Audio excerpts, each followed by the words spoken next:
So Ny'alotha is here, and if you found yourself thinking, I have to raid soon and I have no idea what's going on, I'm hoping to help you out with that. So first thing first, essences, mostly going to be similar, but the major essences are going to be Condensed Life Force if you need burst damage. World Vein Resonance is the highest simming. It's the best if you can stand still and have other people around you with World Vein as well. And there's also potential for a build with Vision of Perfection and Storm Alley. I don't want to get too much into that though, because I don't think it's going to be very good on most fights, but ideally it's rank 3, of course. And then Breath of the Dying, if you have rank 3 of this at this point, can be quite useful on a couple fights as well, but basically, it's between Condensed Life Force and World Vein for the first week or two. Those are the ones I would be focusing on considering between.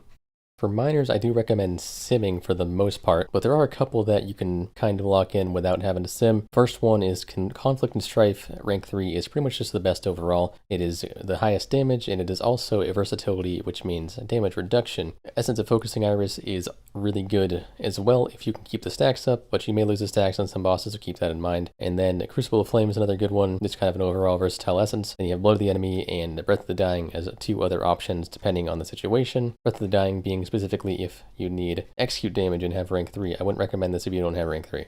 Azerite traits, if you look at things like hero damage or blood mallet right now, it's a little bit skewed because it's simming with infinite stars, which is so broken that it's specifically going for secondary stat traits to buff infinite stars. I would not recommend following that. I would recommend going with Ignis Potential as we have before over everything else, and then Natural Harmony if you can get that. I believe every piece of Ny'alotha has that, so aim to get these two pieces together and these two traits together as much as you can. Now I'm just going to go through boss by boss and give basic talent tips, and then potentially essences if I think of something specific that could be useful that I wouldn't normally be useful, or something that would not be useful that would normally be useful. I will make a more in-depth guide at some point later on, but right now I haven't had the chance to actually test myself, actually do the bosses myself other than PTR testing, so I can't even have like a background footage for this or anything.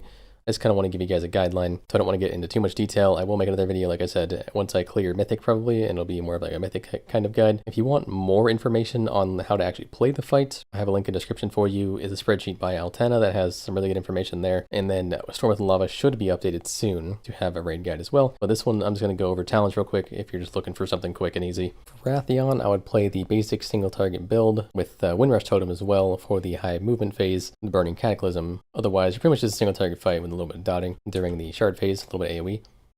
Mott is going to kind of depend on what you need. You could play a basic single target build like this. If you find yourself needing more damage or you're dying or something in the shield phase, you can try Primal Elementalist, and you can use Earth Elemental for the shield wall type of thing, and you can use Fire Elemental for more damage. And you can also go Windrush Totem if you find yourself not needing more damage, or rather not needing more healing, and help yourself reposition afterwards or before that phase. Otherwise, it's pretty much just a single target fight again. A little bit of multi-dotting. You find yourself overwhelmed with Lava Surge procs, you can also try Primal Elementalist, but talents choices are basically the same as any other raid has been since BOD. On Prophet's Catura, I recommend basic single target build, but with Earth Shield, because there's a lot of damage intake and not a lot of movement, and also not many one-shot type of things that you would want to use a DR for. So during Spare Globals, you can just put an Earth Shield on yourself to help the healers out a bit. Otherwise, pretty much just a single target fight with a little bit of cleave occasionally, and there's another phase, but that phase isn't really relevant enough to warrant a whole talent change, so I would recommend just running this. Xanash is kind of an interesting fight. It's mostly single target. I would recommend Windrush Totem because there's actually a lot of movement on this fight. There's not often or frequent movement, but the movement is very far when you have to move. Definitely Spirit Wolf as well for the same reason, and if you have to go down to the ball phase, Spirit Wolf is even better because you have the DR and you have the movement speed. But otherwise, single target fight pretty much run the same talents as usual. The Hive Mind kind of has two major options here. You can go for the full AoE build. Would not recommend Windrush Totem here. There's not really much movement necessary, but there is a lot of damage intake, so Nature's Guardian is quite good. This is a basic AoE build. You can run this with Purification Protocol or Focusing Iris, depending on what you need, mostly a bigger burst or more frequent kind of AoE damage. And if there's any boss where the Vision build was going to work, the Vision Perfection build with Storm Elemental, this would be the boss. For this build, I would probably run this, and I would take off Ignis Potential and just go for a full AoE type of build. Definitely get yourself an add-on or a weak ore that shows you when the Vision procs so you can get Eye of the Storm out every time it comes. And make sure you use Eye of the Storm on a target that's not going to die very quickly if you're running this. But I'm not convinced this is going to be better than just a normal AoE kind of build with typical essences like this, or, well, the different miner here, but you get what I'm saying. So that's going to be up to you to decide if you want to try or not. We'll see what ends up happening.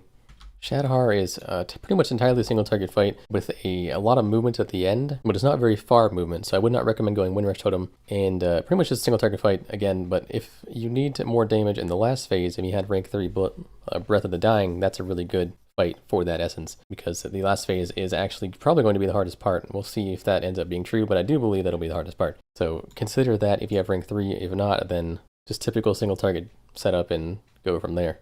For Dressed a Goth, I recommend running a more multi-dot kind of setup with Primal Elementalist. Windrush Totem is really good on this fight, so definitely run that. There's a ton of movement, and very, very far movement for a large group of players that are initially stacked, so it's pretty much perfect for Windrush Totem or Stampeding Roar type of movement things. There's also a ton of interrupts, so make sure you're doing that kind of stuff, just as a general tip. And for essences here, pretty much the same essences. I would not run World Vein. I would pretty much decide between CLF and Breath of the Dying here, because Breath of the Dying can be used to reduce the cooldown with the 80% part. Early weeks, I'd probably go CLF, and then later on, once you get rank 3, Breath of the Dying could find itself being a little more useful. But as a baseline, I'd probably go CLF there and these talents, potentially Lava Shock if you have that as a trait.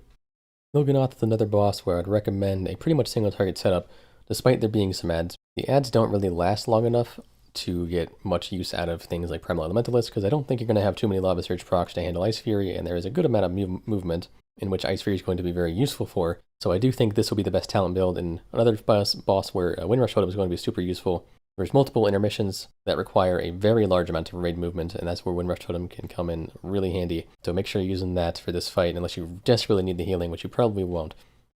Vexiona was very undertuned when I tested it, so I'm a little bit undecided on talent tier, but I basically am going to either go with basic single target setup with Ice Fury and basically ignore the ads, because the case I'm assuming is the tank debuff annihilation thing is going to one-shot the ads almost. If that is not the case and you need a ton of ad damage, consider going Primal Elementalist and Aftershock and just doing a bunch of Earthquakes.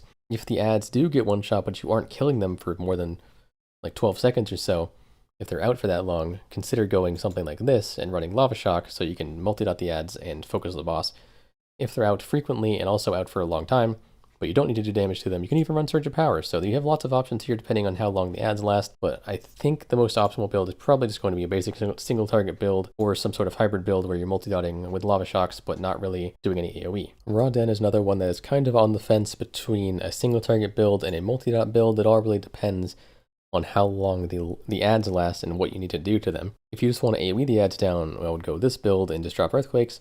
If they aren't lasting very long, though, you can even go Ice Fury and just drop Earthquakes. If they're lasting a long time, don't really need to die, I would probably go Primal and multi-dot them. So again, it's kind of, this is the normal build, and then you kind of can switch between Ice Fury and Primal Elementalist depending how you feel. If you feel like you're using Ice Fury and then not really being able to execute all the Frost Shocks in time, you're getting so many procs, then probably go Primal Elementalist at that point. Something you kind of got to feel out for yourself, maybe check some logs if there already are some. Carapace of Zoth is a boss I didn't actually get to test myself, but I do think it's going to be basically a single target build setup with Windrush Totem. Windrush Totem should be really good on this boss. There's a ton of far movement from what I saw. I don't think there's much multi-dotting or anything, so more than like one target at least. So I do think Ice Fury could be quite useful, as there's also a lot of movement. But again, if you find yourself unable to really execute Ice Fury very often, then Primal Elementalist could just be a better option, so keep that in mind. They are not very far apart, and it's pure single target. So if you're not able to get full benefit of Ice Fury, then Primal Elementalist is likely going to be better. So either one of these should work. I wouldn't stray much from that though. And finally, in Zoth himself. On this boss, you can pretty much multi-dot the entire time, so I would definitely go Primal Elementalist. Windrush Totem is also really good on this boss, as there is often a lot of movement, like if you're leaving the Mind Realm, you have to run all the way back to the bodies if you didn't end up there somehow. And when you're up on the top, not in the Mind Realm, the tentacles are often quite far away, and the whole group needs to run to the new spawn, so Windrush Totem can be really good there too. Something to keep in mind in this boss is probably a Lava Shock boss, as in the Mind Realm you can Flame Shock the tentacles and funnel into Psychus, and in the top realm you can Flame Shock different tentacles and even Flame Shock Zoth himself and get Lava Shock stacks and Lava Surge procs from that. So probably a Lava Shock boss with Primal Elementalist and multi-dotting and all that good stuff. And that concludes all of the bosses, so hopefully if you're feeling a little lost, that was enough to help you out a bit, get you back on track. Just a basic guideline for things. Again, I plan to make another one of these with a lot more detail and a lot more actual strategies and much more confident answers after I clear Mythic, which will probably be 3 weeks or a month or so. And that'll also include Mythic mechanics and stuff like that. This one was more just for a quick little guideline for those that are jumping into Heroic without really being too confident what they're doing, because obviously not everyone's doing PTR testing and stuff. So hopefully it served its purpose correctly. Hope you guys liked it, and I'll see you in the raid. I'll be streaming the raid, by the way, so link in description to that if you want to see the raid live streamed. pretty much every day during Mythic, and also the Tuesday, Wednesday, Thursday on Heroic. So hopefully I'll catch you guys there. Peace.